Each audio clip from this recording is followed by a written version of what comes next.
Yəni bu gecə yox, sabahki gecə çox fəzilətli gecədir. Qədr gecəsindən sonra ən üstün gecə sabahki gecədir.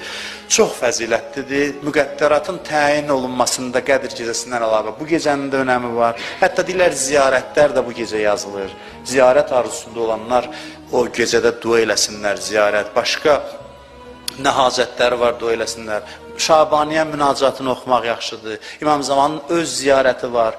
100 dəfə təsbihat ərbəyə deyə bilərsiniz. Subhanallah və elhamdülillah və la ilahe illallah və Allahu Ekber. Bunu 100 dəfə demək olar. İstiğfar eləmək olar. Öz dili üzdən kimin gücü nəyə çatır? 2 rükətdə namaz qılıb dua eləsə işdir və ən fəzilətli əməllərdən biri, bəlkə də birincisi bu gecə bir üstü açıq yerdə hündürlüyü olsa lap yaxşı olsa. Olmasa elə üstü açıq bir yerdə bir insan üzü qibləyə dayansın, sağa sola və göyə baxsın, desin Əssalamu aleykə ya Əba Abdillah, Əssalamu aleykə və rəhmətullah.